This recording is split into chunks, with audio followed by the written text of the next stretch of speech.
This is Vicky Video. Welcome to Go Stargazing Live. It's our first ever show. We're just going to play a countdown while people join the live stream.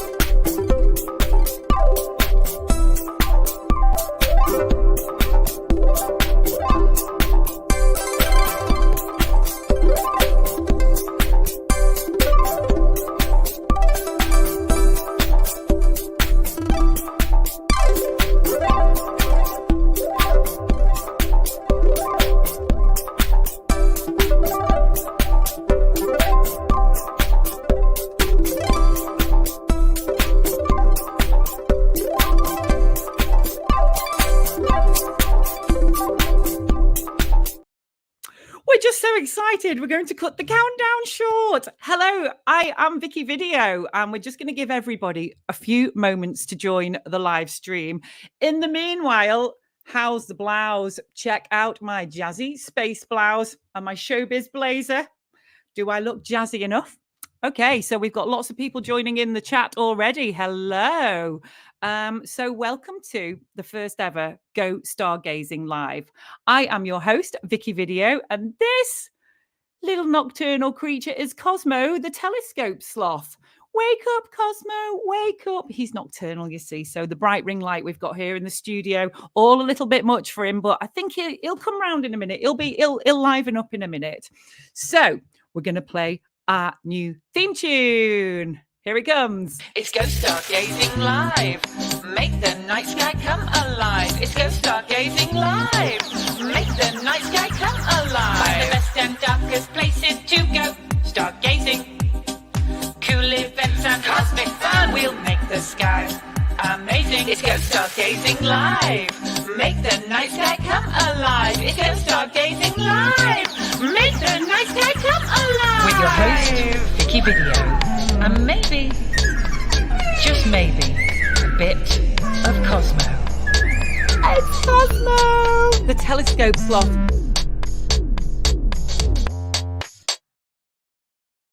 Hello there, and it's summertime and the skies are alive. Go Stargazing Live is an astronomically entertaining show that'll have the whole family gazing upwards, slack-jawed, in wonder. We have got something rather special. It's an interactive chat room. So please, if you, whether you're watching on YouTube, Facebook or Instagram, drop in whereabouts in the solar system you are watching from, and it will pop up on the screen. If you have got any cosmic questions, we've got a lot of talented astronomers in the chat room dying to answer your questions. They can answer nearly anything. So let's have a look. Here's Tanya. Hi, Tanya Jane Barrett, watching from Cambridgeshire. Hello, Peter, watching from Warminster. And Sue is watching in Congleton. Ian Baker, good evening, Vicky. And let's have a look. Kath, we've got some of your images on the show later, Kath. Kath is watching from Shropshire. So it's very good to see you all. Very, very good to see you all. So on tonight's show, we are going to be road testing the amazing Seestar smart telescope that anyone can use straight out the box. Even me. I've had quite a few telescopes and I haven't really been able to use them particularly well. So the Seestar has been a godsend for me.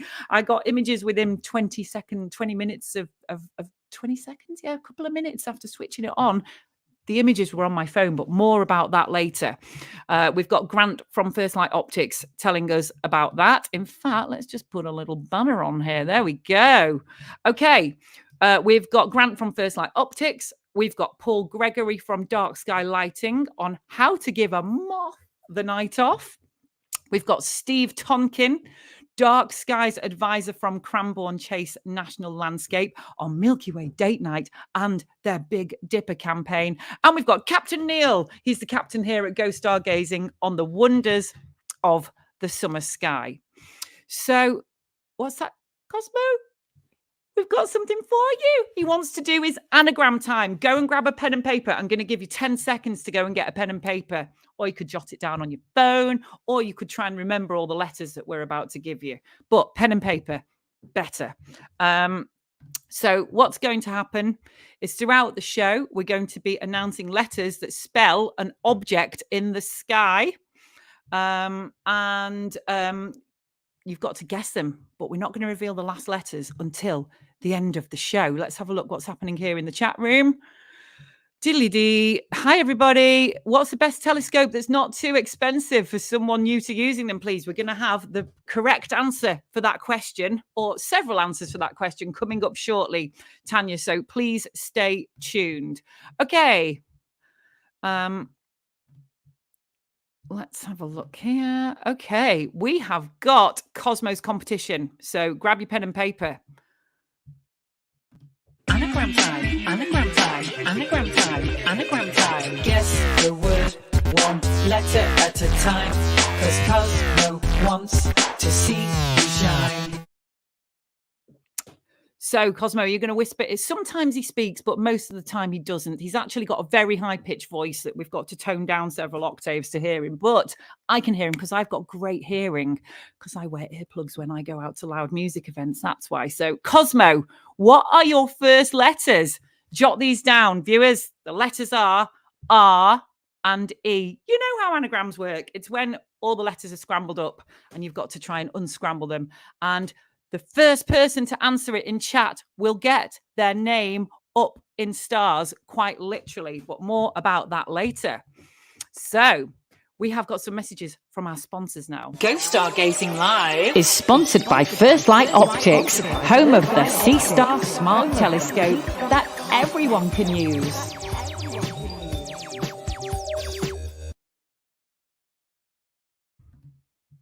Be a big dipper, protect the night.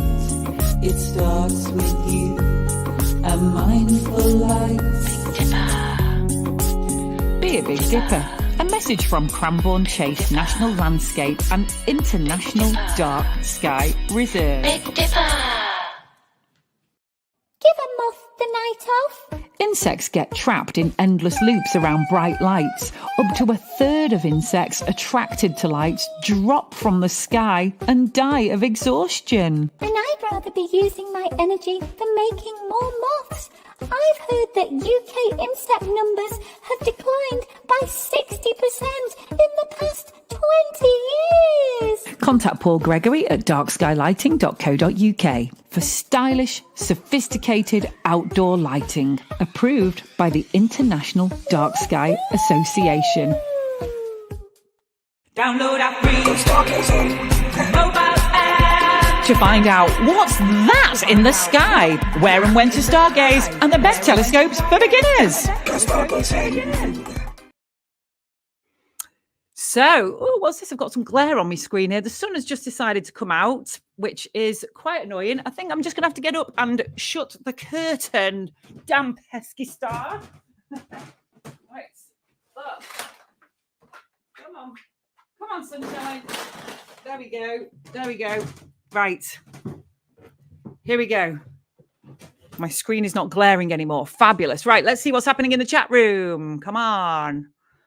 Philip Valentino is watching from Manchester. AJ is watching. Hi, AJ. And Samantha Seal. Hello, old friend of an old show I used to do. Thank you very much. Good to hear from you again, Samantha. Okay, so what is this mystery object here? Is it a Bluetooth speaker? Could it be a piece of dark matter torn from the sky and compressed into a sleek, portable object that I can pick up with one hand? Well, it's certainly dark and mysterious enough. Or could it be a telescope? I know, Cosmo. There's nowhere to put your eye and look down. There's no eyepiece anyway. There's definitely nowhere where you can smear boot polish on to catch out unwary astronomers. That's a pretty good prank, actually, if you can do it. My preferred brand for rubbing boot polish on the eyepiece is Cherry Blossom Regimental Black Gloss Triple Waterproof. That's a bit of a mouthful, isn't it? Right, we have got an unboxing video here now. I got this a couple of weeks ago and it has just been a delight. And then we're going to go and meet Grant from First Light Optics. The Seestar S50 from First Light Optics is an exceedingly attractive smart telescope that works straight out of the box. It'd make the ideal present for a young stargazer or even a treat for a seasoned astronomer. With zero experience, you'll be capturing images of the cosmos like this. Let's get it unboxed. Oh, exciting. DPD have already messaged to say that they're expecting my First Light Optics parcel. Excellent and very accurate instructions from the delivery company. It's here 2 days after ordering. Ooh, look what I got. My Seestar from First Light Optics is here. May contain clouds. We are excited to get this thing charged up and ready to receive images of the cosmos. Right, well, let's dig into that wrapping then. The box was reassuringly well wrapped. The Seestar S50 comes in a very neat little packaging case.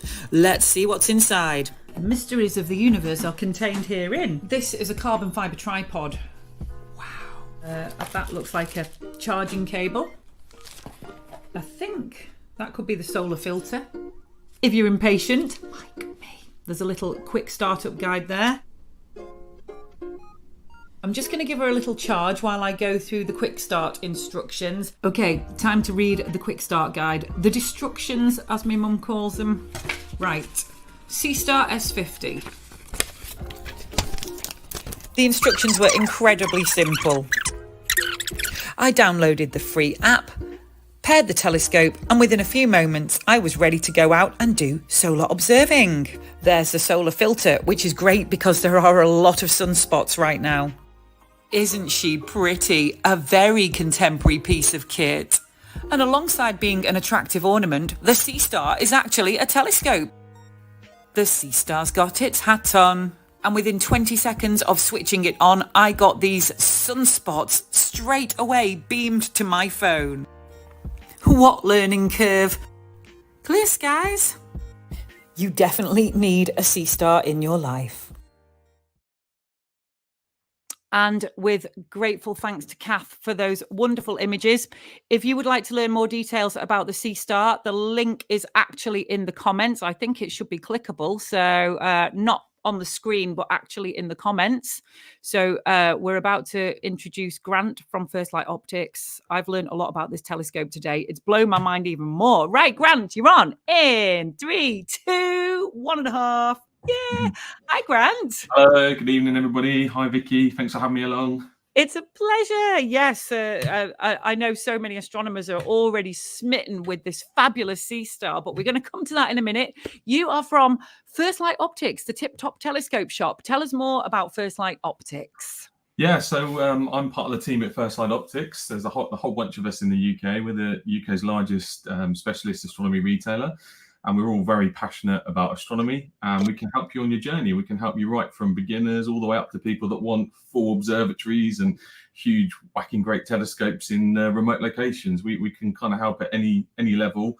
And me and my colleagues, we're very happy to help anybody that's got any questions or need any help and advice how to get started. Yes, and my good friend Kath here, she rates you very highly, which is wonderful.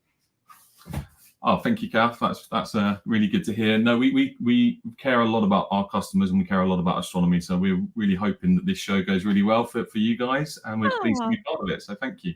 Thank you. Yes.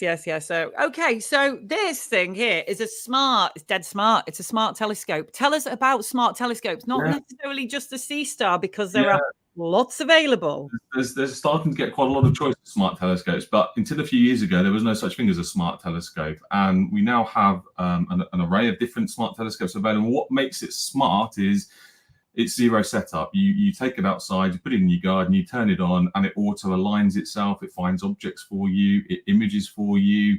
It's all controlled through an app on your smartphone or tablet. So it's taken away a lot of the learning curve that used to be there for people wanting to get into astrophotography. And it produces some absolutely amazing results. We're going to talk about the Seestar in particular, but there's other options available at different price points. And I think the price point of the smart telescopes is getting more and more attractive, which we're hoping is going to help a lot a lot of people get into astrophotography who maybe would have been put off in the past with the amount of learning and amount of equipment you would need. So the Seestar in particular is a little refractor, so it's the equivalent of a 50mm refractor telescope. But in that one box that you've got there, Vicky, that's your mount, that's your telescope, that's your camera, that's your autofocusing. It's got built-in dew prevention. It's got built-in light pollution filters. It comes with a tripod. It's just unbelievable. There's so much technology packed into that little box. And as you've seen yourself, the results speak for themselves. It's really helping people get some absolutely amazing images of both the sun using the included solar filter and deep sky objects that, some of the results that you shared from CAF before are absolutely amazing. Yeah, I mean, I got back from the beach at the weekend after a really hectic day of driving, gritty eyes, very tired, but the sky was clear. And within that half an hour of feeling exhausted and not knowing how to even use it, I've not really read the manual, to be honest.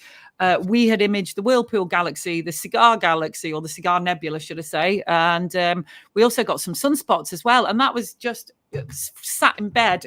The images pop up on your phone. Yeah, it is pretty amazing. I think it also is opening astronomy and astrophotography to a whole new generation of people who, they're used to using their smartphones and their tablets. They're used to using apps, and it's just a very intuitive way for younger people to get into astronomy that hasn't existed into the last few years. So we're really excited about the potential of smart telescopes, and we really hope it brings more people into the hobby, and gets more people taking images of the night sky and sharing them. Brilliant. Thank you, Grant. Now, this thing currently has got a relatively affordable price point for a telescope, at least. And have you seen? I've got you. This is. I'll come back to this in a minute. It's got a bit of glare on it, but this is your logo, First Light Optics. This is a sticker that you get when you buy a Flow telescope, First Light Optics. You get may contain clouds. The minute I opened this, the jet stream parked its bottom over the UK, and it hasn't really left. Well, I'll let you into secret, Vicky. We actually have a few different stickers. So every time you order, you might get a slightly different sticker. And one of them, very rare, very hard to get hold of, but one is clear skies guaranteed. So you've got to look out for that one. Okay, right. Got to collect them all. You need to get in touch with Panini and start a sticker album, if Panini's the right name. The sticker people. It's Panini. Panini. I was thinking, is that sandwich? Right. So what's Neill said here? No need for a camera as it has one built in. You can get the photos on your phone or connect to the Seestar to download photos and videos to your computer. You can even stream views of the sun and moon to your smart TV. It's dead smart. That's cool. It's also, it's very handy for some kind of scientific use as well. I've seen some amazing comet images through the Seestar and some of the other smart telescopes. So it really opens up a new world of discovery for people. And as we say, it's currently £539, which is these telescopes can run into the absolute thousands and thousands. But at this price point, I think it would make a great gift for somebody, or if you're looking to just have a dabble at astronomy. Yeah, absolutely. And you can follow the link that is provided in the comments section, and it'll take you straight through to the First Light Optics website. People really, they just want the stickers, obviously. Brilliant. So there's the link again. Thank you for posting that, Mr. Go Stargazing there. Grant, it's been a pleasure to see you. Cosmo says hi. Hi, Cosmo. Hey. He used to dangle off my old telescope. I love the background as well you have. I think that's amazing. I hadn't seen the background. It's real. It's fantastic. It's not, I call it my cosmic microwave background. It's real. It's not digital, because you haven't really got the sun behind you. You're not really on the sun, are you, Grant? I'm cheating, unfortunately. I'm hiding the mess behind me. So so am I. Excellent. Oh, just before we go, Cass says, I got some nice images of Comet Pons Brooks with my Seestar. Comets are notoriously difficult to see, aren't they? Very difficult to see, sometimes very difficult to find as well. So having a telescope that can go to an object for you can really help. And it's also something that, we don't always know when the comets are going to be there, when they're going to be visible. So maximizing the time with a smart telescope can really help as well. Grant, it's been an absolute pleasure. Thank you so much for your support on the show. Brilliant. All right. Catch you later. Bye. Bye. Right then. Thanks so much, Grant, for that there. Okay, we are now going to go to the next part of Cosmo's anagram time. Have you got your pen and paper, or maybe even pencil and paper ready? I don't mind. You can use what you want. Where's Cosmo's little song. Here it comes. Here we go. Anagram time, anagram time, anagram time, anagram time. Guess the word one letter at a time, 'cause Cosmo wants to see you shine. Aha, right. Okay. So I'm not going to read out the first letters. You needed to have caught them earlier. The next two letters that you're going to get are T and I. But if you keep watching until the end, I shall repeat all of those letters, shan't we, Cosmo? He's on the Cosmo phone. Could have a little mobile phone inside him, actually. So the letters for this segment are T and I. Okay, we are now going to go over to Steve Tonkin. He is the Dark Skies advisor from my favorite place name in the world, live from Tinkley Bottom. He's the astronomer who must not be forgotten. It's Steve Tonkin. Here he is. Steve! You're on mute. How do we fix that? Press the unmute button.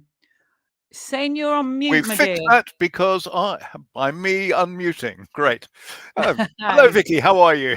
We are really good. Me and the Cos C to the O to the S to the M to the O are fantastic. And we're really glad to be back on the air because we have done a fair old bit of broadcasting for the Society for Popular Astronomy. Great organization. Brilliant. And Steve, you were my guest quite a few times, weren't you? I was, yeah. So, yeah, it's good to be back. And hi, Cosmo. So he says hi, but it's very high pitched and you won't be able to hear it. and Not at wasn't your that great? age. Yeah, wasn't that great about the Seestar? I think these smart telescopes are amazing because we do a lot of outreach as part of our work.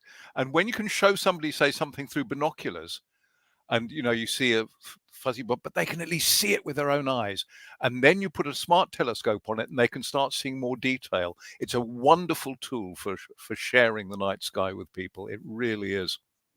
Hey, Sonia's here. Hello, Sunshine Sonia, the world's most enthusiastic astronomer. She's got a Seestar too. And Kath says, hi, Steve. And hi, Kath. Hey. One of the great things about this show is that the more you come back to chat in the chat room, the more friends you'll make. You can really expand your circle of starry-eyed pals if you get involved in the chat room. So don't be shy. If you are just joining the stream, please comment away in the chat and we'll say hello to you. Okay, Steve, you are in a place called Cranbourne Chase. Tell us about this remarkable and very large area. Well, Cranbourne Chase, it's 980 something square kilometers of national landscape, which means it's a protected landscape. In 2019, after a lot of work by a lot of people, but particularly our director, Linda, and our old friend, Bob Misen, with others of us volunteering, we got International Dark Sky Reserve status, which is something awarded by the International Dark Sky Association, which you've already mentioned. And we are now one of very, very few in the world. It's not the best designation for dark skies. That's sanctuaries, but we are somewhere which is accessible, and that's important.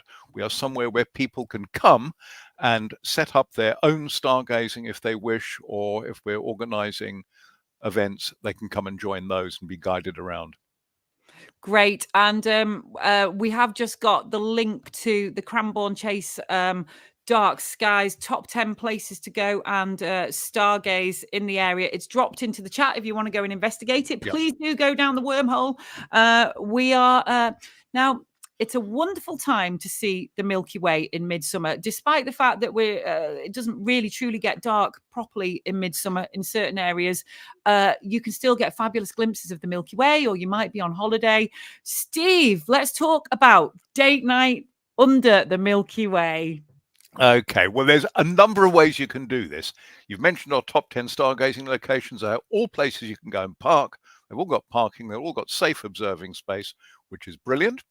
Or look on our accommodation thing, and there's loads of accommodation, and a lot of it is dark sky friendly accredited. So we've been to them and we've checked that their lighting is fine. They will actually support you as an astronomer, giving either lending telescopes, binoculars, or whatever. But so there's any number of locations you can do this from, either independently or anything from camping to, sort of decent luxury-ish hotels. So there's the whole gamut. So you choose that, and then you just get out, you just wait until it gets dark. And as summer progresses, as round midnight, the Milky Way just gets higher and higher and higher. And being as we are in the south, you get a good high location with a good southern location, a good southern horizon. You can see right down to the core of the Milky Way, the very brightest bit of it in around Sagittarius and Scutum and that. And it's absolutely gorgeous. We've had people who have, as it's been getting dark, they say, hey, there's a cloud on the horizon. Well, yes, there is, but it's a star cloud. It's not a cloud in the sky. And this is the sort of skies we have. Because we're an international dark sky reserve, we've got incredibly good skies, probably the best in this part of central southern England, which is not the darkest part of the world by any means. But we've got very good skies. I've seen people in the chat who've been there, and people like Samantha have come out to our events and that, and we just really enjoy sharing it with people. So if you're looking for a beautiful place to go with amazing accommodation in the area and exceptional skies, and you are looking for a romantic getaway, do consider accommodation in Cranbourne Chase, because I've only ever seen the Milky Way go down into the sea once. This band of stars does look like a cloud, and if you let your eyes adjust, you can actually start to see the kind of dark dust layer, the rusty colored dust lanes in the Milky Way, can't you? Yeah, and you can start getting an idea of why people in the southern hemisphere thought those were so important. So you've got the great emu in the sky, and that is just dust clouds in front of the Milky Way. I mean, as you can see behind me, we're looking at part of the Milky Way there, and the dark bits aren't gaps in the Milky Way. That dark bit is foreground gas and dust. It's mostly sort of soot and sand, I suppose, carbon and silicon and stuff like that. And that's foreground, but it creates these beautiful sculpted forms in the sky. Really worth looking at. And that image behind me is something, there wasn't a tracked telescope or anything like that. That was a fixed camera, the sort of thing you can get from this location relatively easily. Whoa, okay. I wonder if the Seestar could get images like that, do you think? The Seestar, I don't think, has got as wide a field of view as that. No, it's quite a narrow little thing, but the Seestar could get, like the little bit, little dark sort of bit going in behind my ear. That's part of the Gulf of Mexico bit of the North American Nebula. And that there is something you could get at the scale of the Seestar. Right, I want it. I'll see it. I'll be down next week. The weather's going to improve. Now, all of this amazing starlight and all these beautiful things that you can see in these dark sky areas, absolutely hopeless unless we all work to protect our very, very precious dark skies. And Indeed, this is something that you're working on. So let me just reiterate the campaign that you're working on, and then we're going to come back and talk about your Big Dipper, which is another name for the plough constellation. So let's just have a look at this. This is your new campaign, and it's critical. This is not just something for corporations. This is for everybody who has got an outdoor light. Be a big dipper, protect the night. It starts with you, a mindful light. Be a big dipper. A message from Cranbourne Chase National Landscape and International Dark Sky Reserve. Big Dipper. Steve, tell us more about the Big Dipper campaign. Well, you probably get we like puns. We got the Big Dipper, that, and you can see here. This is our Chasing Stars logo. Cranbourne Chase, Chasing Star. Oh, never mind. But the Big Dipper one it's really about dipping your lights to effectively save the night. We have evolved with billions of years of night and day, and we are getting rid of part of that, and it's having, as I think you've already mentioned, a devastating effect on some wildlife. I think Paul will be talking about that later. But there are things we can each do about it, because if we're not using light, then it's useless. So we only put light on when we need it. We dip it down so it's only directed where it's needed. And then we only use as much light as we need. And we control it as well. So we put it on timers, on motion sensors. So the idea is we have as least light as possible, but enough light to do what we need to do, but we don't use more. We don't use it when we're not actually using it. By definition, it's useless. And the other thing that's really important is we've got to get the color temperature down. That means we go from these bright white, the very almost hideously bright white lights, down to the sort of warm white, the sort of thing that almost reminiscent of firelight or candlelight. Oh, it's much nicer. It's so much nicer anyway, and it's so much better for almost everything. It's better for human health. You don't get this. It's the bright white light that wakes you up. It hammers your melatonin. It's also very, very damaging to insects in particular, and it scatters more.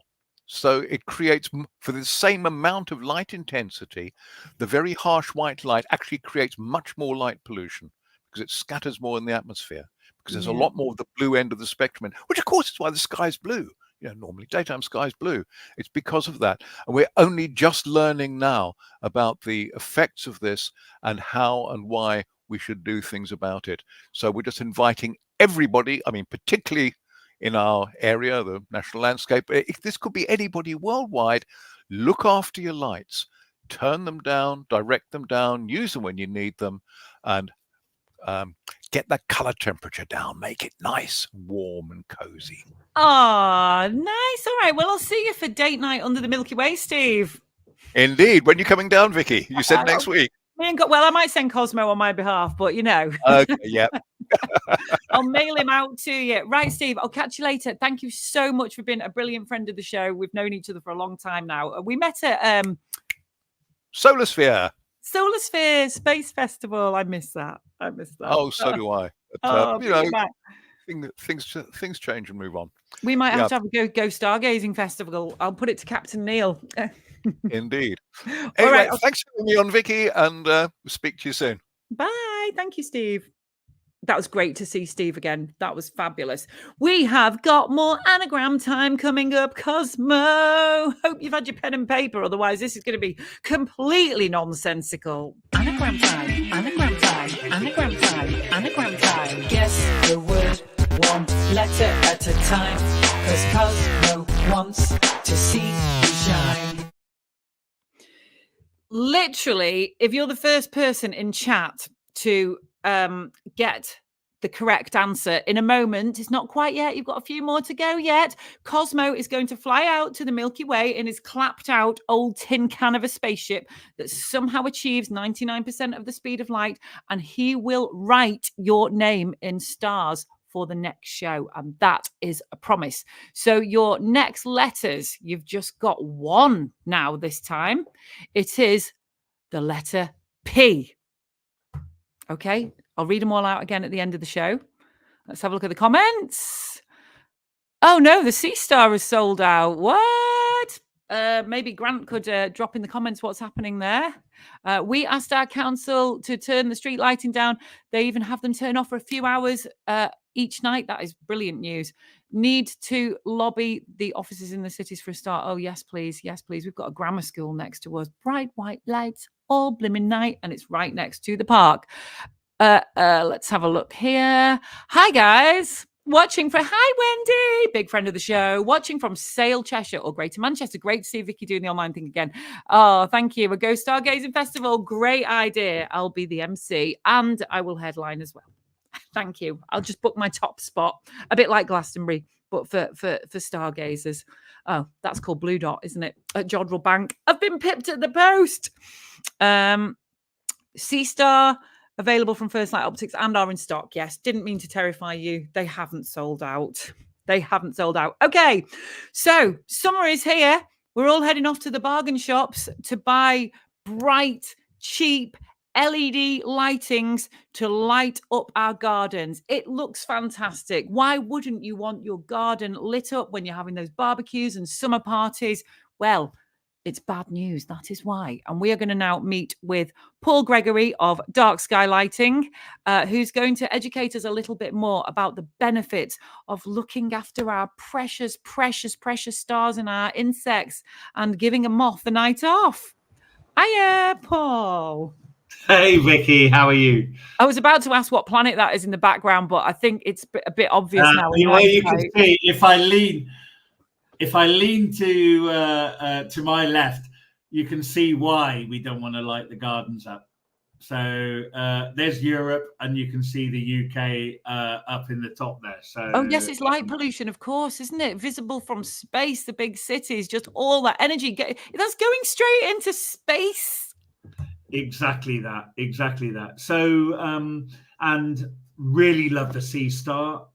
If you're going to make the best use of the First Light Optic Seestar, what are you going to do? You need a dark environment to be able to see the stars in the first place. So, as you said, I'm Paul Gregory. I'm a lighting engineer.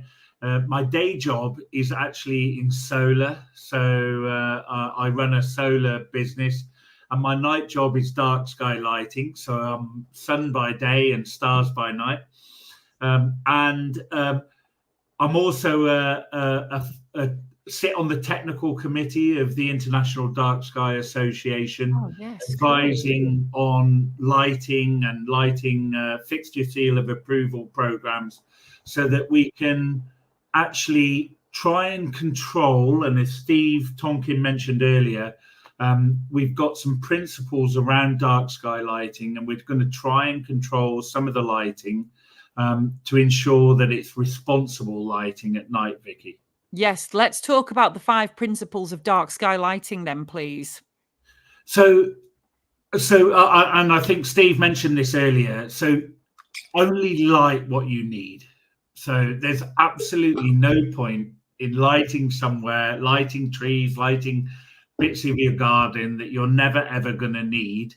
And we often see, particularly in residential and lighting schemes, that trees are lit up or whatever, and nobody's even looking at them. So light only what you need. Shield your lights and only point it downwards. It's wasted light if it's going upwards. Use less light bulbs. So there's absolutely no point in overlighting anything. Where possible, use timers and sensors. So again, I think we touched on this earlier. Turn them off overnight. So have a sensor on there, a timer on there, so it turns all your lights off. And probably one of the most important factors is warm light. So warm white bulbs.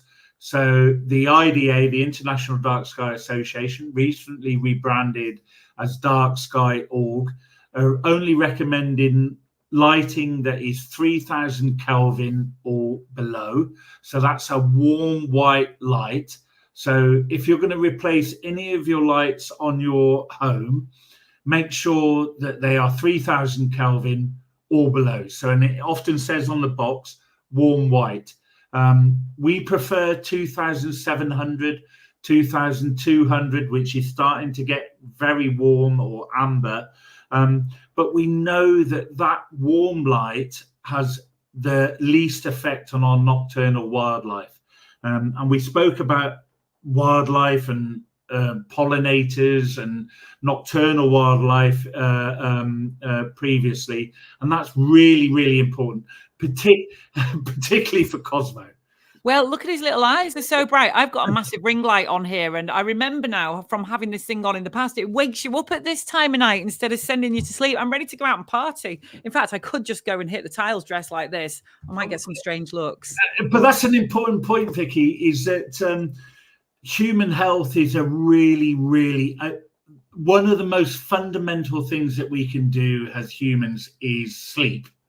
And we live in cities and towns that are light polluted, and it causes a real circadian disruption to us. Yes, absolutely. And you know, and I've seen housing, and I've had lots of complaints from people that have said, I've got a bright light shining in my window, I'm having to put blackout blinds, I'm having to do this, and you know, and make allowances for all of these bright lights around us.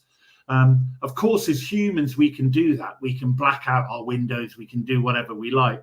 but as animals who can't. So, you know, humans, we've got the opportunity to black out, wildlife doesn't. So, and those nocturnal animals, and particularly our pollinators, are being really affected by light pollution.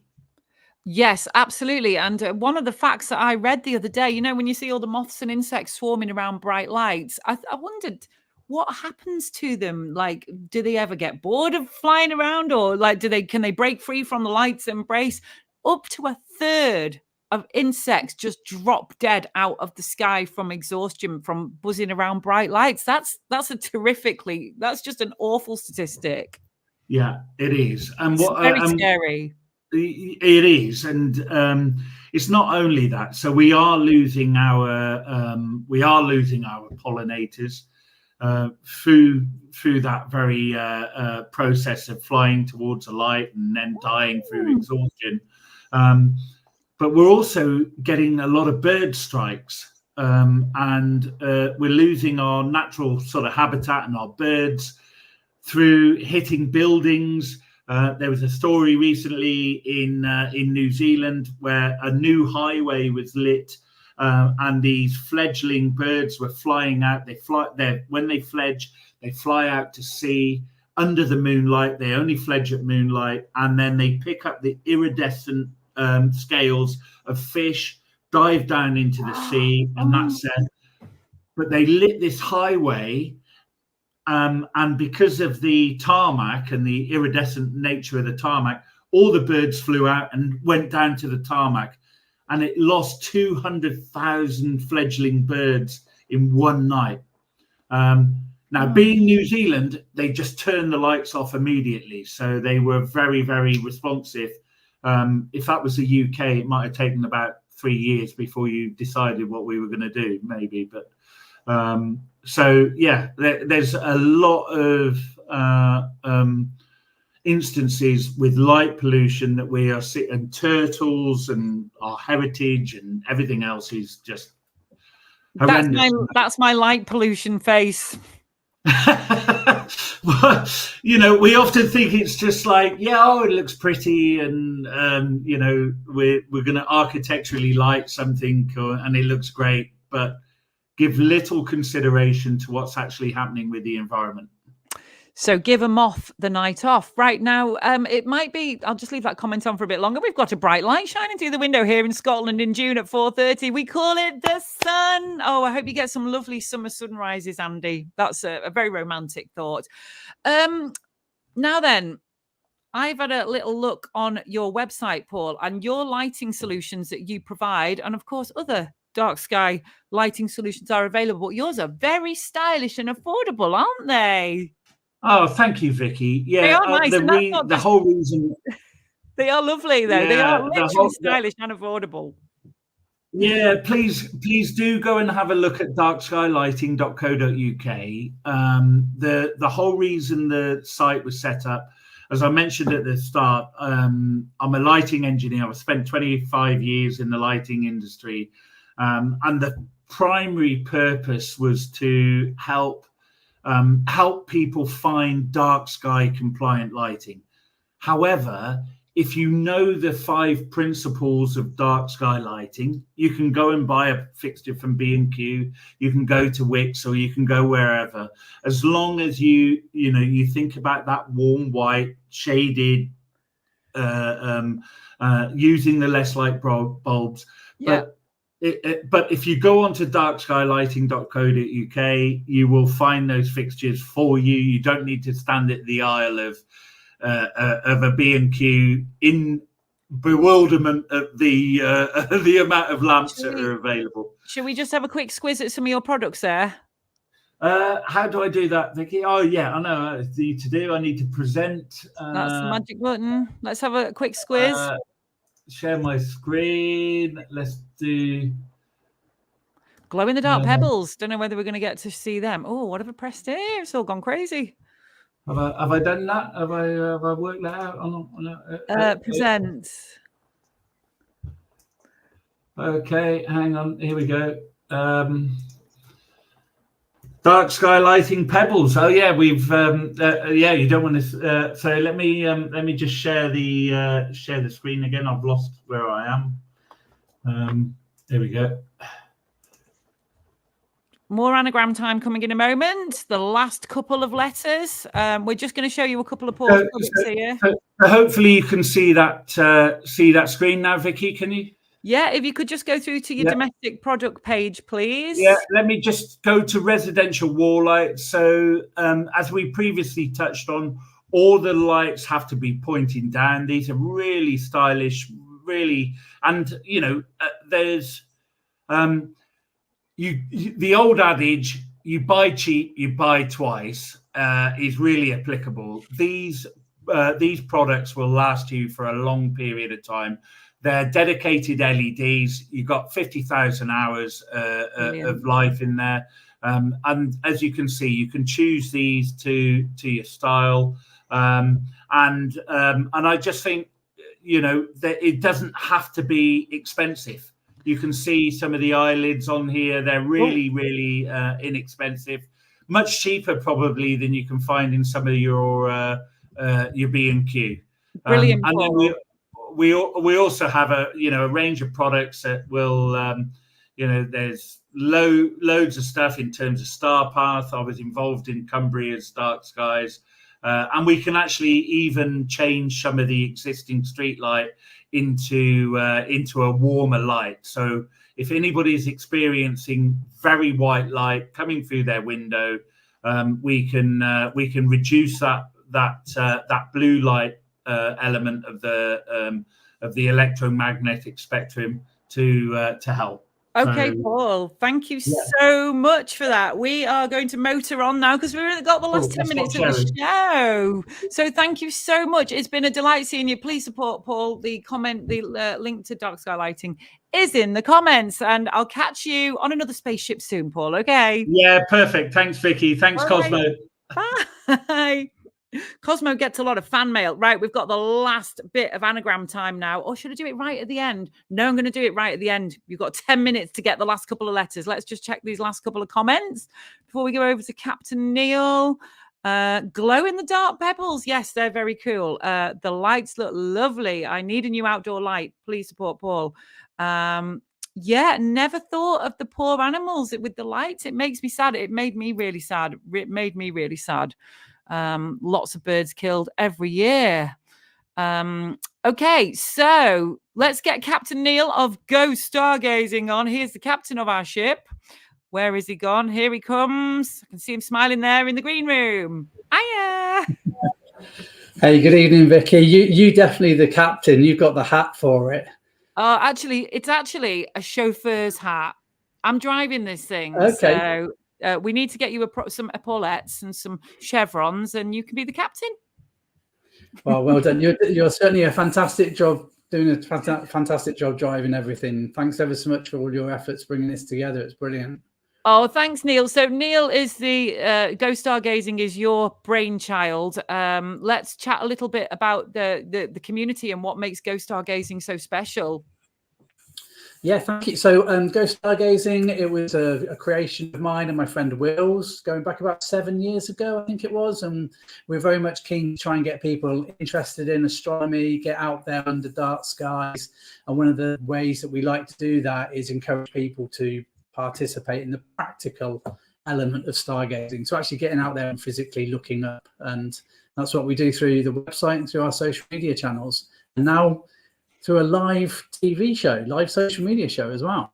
Yeah, and no one will have such a jazzy blouse on. So yeah, some of your posts are phenomenally popular. Your Aurora posts and your sunspot posts, they go wildly viral, Neill, which is amazing for helping bring stargazing to a very wide audience of people who perhaps wouldn't usually be that interested in it. You make it non-technical and easy to follow.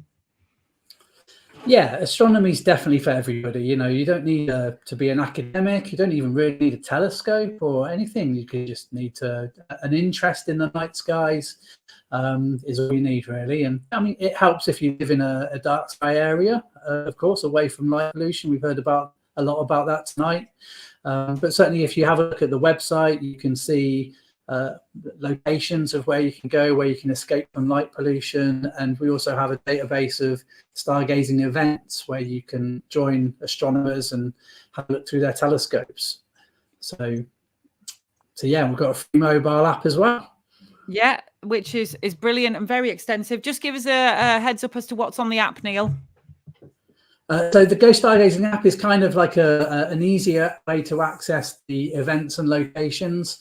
So if you download the app from the App Store or Google Play, you can choose to either type in your location or have it detect your location using the GPS.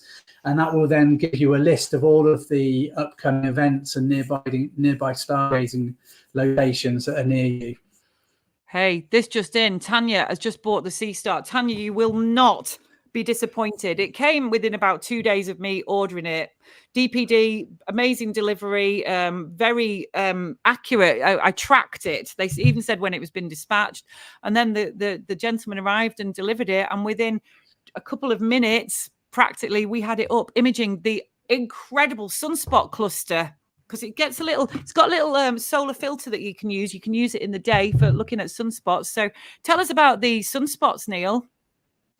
Well, glad you mentioned that. Right on cue. Let me just present, and I can just share my screen because I've got a picture that I took with the Seestar just on Saturday.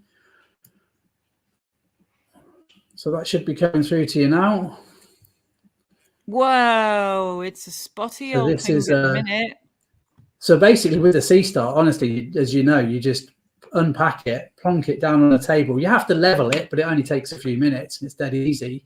And then it just points at things for you. So I've had it on the moon, I've had it on the sun as well. It comes with a special filter that you need to put on the Seestar before you can take images. But this is an image of the sun, and you can see it's very spotty at the moment.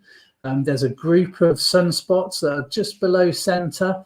That's a particular group of very much interest, because that was the same group that about 3 weeks ago, maybe 4 weeks ago, gave rise to those incredible displays of Aurora over the UK. So we're keeping an eye out for that sunspot group to see if it ejects more material. This is one of the pictures I took from Tan Hill Inn. So I was very fortunate enough to be out in a dark sky location that is looking directly up into the Aurora. It was right overhead. It's quite an incredible sight. And here's a little picture of me. There we are, underneath the Aurora. That was just like an iPhone picture, you know. So this is a sunspot group which we're keeping an eye on. Hopefully it might create Aurora in the next week or so. There's a challenge around, you know, with it becoming it doesn't get dark until later, so there's a much shorter, smaller window of hours of darkness. But hopefully we'll get a showing of it in the next week or so. You've bought the hubby, the Seestar, for Father's Day. Come on, that's perfect Father's Day. Perfect Father's Day. Yeah, he must be a good dad. Must give the kids loads of pocket money to get something like that. When's it Father's Day? It's coming up soon, isn't it? Great gift for Father's Day. Great gift for birthdays. It's just a great gift in general. Just treat yourself to a Seestar. Other smart telescopes are available. Have a look on First Light Optics and have a browse and see what fits your budget, what it is you're trying to achieve. There are several different smart telescopes and normal telescopes available. Join the Seestar group on Facebook to see some images. Tanya says he's the best dad and hubby. That's so sweet. And he well deserves a Seestar. He well deserves a Seestar. So, Neill, what else have we got coming up in the sky? So I just, if you can just share my screen again, I've just picked this one particular out. Obviously, it's starting to head. We're heading towards the solstice, the 21st of June. That's the longest day, therefore the shortest night. So the skies aren't getting dark until quite late now. But this weekend, I thought I'd pick something this weekend. This is a shot of how the sky will look at 10 o'clock on Friday evening. Of course, weather permitting, the skies are not always this clear in the UK. But on Friday evening about 10 o'clock, towards the west, low towards the west, we'll maybe just about see a very, very slender crescent moon. Okay, so that is probably very easy to see perhaps on the screen here. Let me try and zoom in a bit. But there's a slender crescent moon on Friday evening. And if you were to continue looking out in that direction over the course of the following evening, so that's Friday night, then we've got Saturday night, Sunday, Monday, Tuesday. So over the weekend, there should be a really nice crescent moon to see in the sky at sunset. It's always quite a nice, pleasant view. Lovely. Okay. Cool. Alrighty. Okay. So let's get rid of that. Okay. We're coming to the end of the show now. Have you been playing anagram time with Cosmo, Neill? I wrote down the first two, but then I've been busy juggling buttons in the back room here. You have been busy juggling buttons. Thanks for all your help tonight. Yes. Okay. Just have a look in the private message there. There's another message from Grant. Okay. So, well, we'll keep you on just for a moment. We're going to do Cosmo's last little bit of anagram time. Let me have a look. I've got a lot of buttons to press here as well, Neill. Let's just play. I'm just going to play some messages from our sponsors. Then Cosmo's going to be back with anagram time, and then you can enjoy the new theme tune that I've made for the closing part of the show. Go Stargazing Live is sponsored by First Light Optics, home of the Seestar smart telescope that everyone can use. Be a big dipper, protect the night. It starts with you, a mindful light. Be a Big Dipper. A message from Cranbourne Chase National Landscape and International Dark Sky Reserve. Big Dipper. Give a moth the night off. Insects get trapped in endless loops around bright lights. Up to a third of insects attracted to lights drop from the sky and die of exhaustion. And I'd rather be using my energy for making more moths. I've heard that UK insect numbers have declined by 60% in the past 20 years. Contact Paul Gregory at darkskylighting.co.uk for stylish, sophisticated outdoor lighting, approved by the International Dark Sky Association. Download our free Go Stargazing mobile app To find out what's that in the sky, where and when to stargaze, and the best telescopes for beginners. Go Stargazing. Anagram time, anagram time, anagram time, anagram time. Guess the word one letter at a time, 'cause Cosmo wants to see you shine. Okay, I'm going to go through all of the letters. Your last two letters are U and J. I think they're the two biggest giveaways. I'm going to read them all out to you now then. So, Neill, you can write them down as well. Play along. Who's going to be first in the comments to guess it?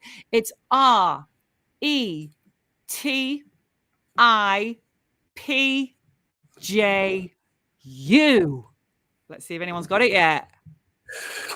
Oh, Sue is the first person to pop. Everyone's got it. Look at all these correct answers. Sue Slowbum, well done. You are the first person to pop up on my comments to get it. Neill, did you get it? It was Jupiter.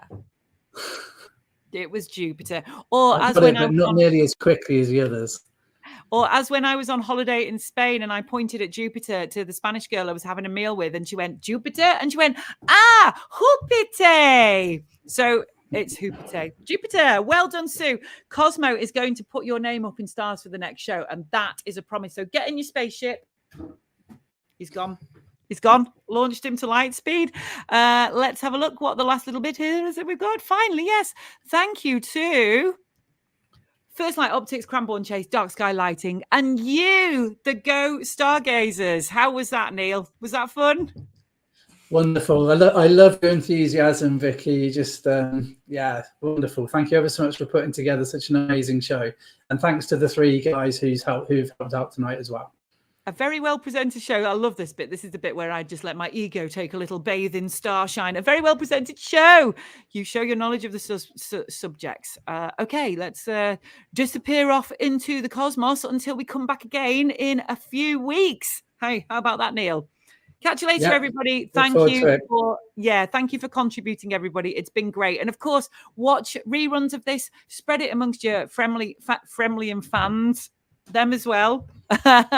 Obviously, I need to take a break now. Catch you later. Good night, stargazers. Good night, stargazers. You've been really amazing. Good night. Good night to you. Love from the Go Stargazing crew.